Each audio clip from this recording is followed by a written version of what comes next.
نحمده ونصلي على رسوله الكريم اما بعد فاعوذ بالله من الشيطان الرجيم بسم الله الرحمن الرحيم وقضى ربك الا تعبدوا الا اياه وبالوالدين احسانا بسم الله الرحمن الرحيم واذا اخذ الله ميثاق بني اسرائيل لا تعبدون الا الله وبالوالدين احسانا۔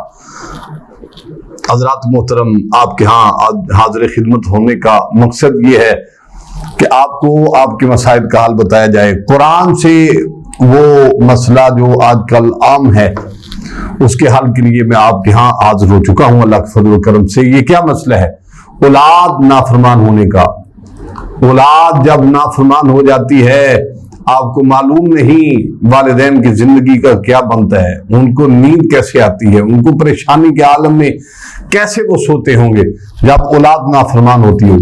وہ اولاد جن کو راتوں کو جا کر ان کو پروان چڑھایا اور ان کی مشکلات کو آسان کیا، بہت سارے ایسے مسائل ہیں، اور قرآن کہتا ہے وَقَضَىٰ رَبُّكَ أَلَّا تَعْبُدُوا إِلَّا إِيَّاهُ وَبِالْوَالِدَيْنِ إِحْسَانًا۔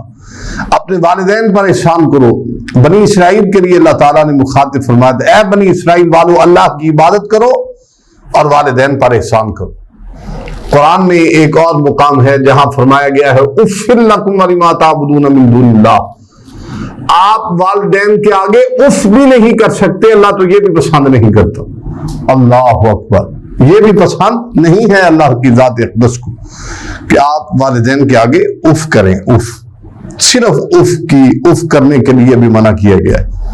کرنا کیا ہے آپ نے؟ آسان وظیفہ ہے آپ کی، نافرمان اولاد فرما بردار انشاءاللہ تبارک و تعالی بن جائے گی۔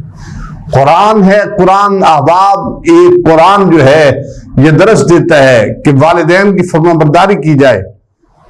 والدین کا یہ تقاضا ہے دنیا میں کہ ان کی فرما برداری کی جائے جو انہوں نے ہمارے لیے کیا ہے۔ آپ کو پڑھایا، آپ کو لکھایا، آپ کو افسر بنایا، ڈاکٹر بنایا، انجینئر بنایا، قاری بنایا، عالم دین بنایا، کیا کیا والدین نے ہمارے لیے کیا ہے، اور ہم نے والدین کے لیے کیا کیا ہے، یہ آپ کو سوچنا پڑے گا۔ اور والدین کے لیے میں آسان وظیفہ سورہ کوثر کا آج انشاءاللہ تبارک و تعالیٰ پیش کرنا چاہتا ہوں۔ آپ نے صرف کرنا یہ ہے، اول آخر تین بار درود پاک پڑھنا ہے، کوئی سا بھی پڑھ لی، اور سورہ کوثر 500 بار پڑھنی ہے، 500 بار سورہ کوثر والدین 500 بار پڑھیں، اور پڑھنے کے بعد انشاءاللہ تبارک و تعالیٰ چینی پر دم کر لیں۔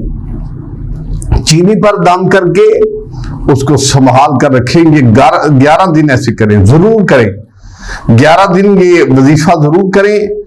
جتنی بھی اولاد نافرمان ہو، میری یہ بات لکھ لیں آپ انشاءاللہ تبارک و تعالیٰ، یہ آزمودہ وظیفہ ہے ہمارا، یہ ہم نے آزمائے ہوئے ہیں، بہت سارے لوگوں کو ہم نے بتایا ہے، اور ان سے مثبت جواب آیا ہے، ان سے جو ہے وہ نیگیٹو جواب نہیں آیا، پازیٹیو جواب آیا ہے کہ اچھا ہے یہ، الحمدللہ ثم الحمدللہ، یہ اتنا اثر کرے گا۔ سورہ کوثر کا وظیفہ آپ کیجئے اور چینی پر دم کریں، 11 دن یہ عمل کریں۔ عمل کرنے کے بعد شربت ملا کر پانی میں گھول کر، یہ گرمیوں کا موسم ہے، پانی میں گھولیں اور گھول کر شربت بنا کر ان کو پلائیں۔ نافرمان اولاد فرما بردار انشاءاللہ تبارک و تعالی اس کے حکم سے ہو جائے گی، اور جس کی اولاد اچھی ہو جائے تو ہمیں ضرور اپنی دعاؤں میں یاد رکھیے گا۔ اور عرض یہ ہے کہ آپ یہ روزانہ کی بنیاد پر آپ کے مسائل کا حل یہاں بتایا جاتا ہے، اور آپ ضرور دیکھا کیجئے اور ان وظائف پر عمل کیجئے تاکہ آپ کی زندگی آسان ہو۔ اور یہ جو وظائف آپ کو بتائے جاتے ہیں، ہمارے چینل کو آپ ضرور سبسکرائب کریں تاکہ ہر آنے والی نئی ویڈیو آپ تک پہنچ سکے، اور لائک کریں، شیئر کریں۔ جزاک اللہ خیر۔ السلام علیکم ورحمۃ اللہ وبرکاتہ۔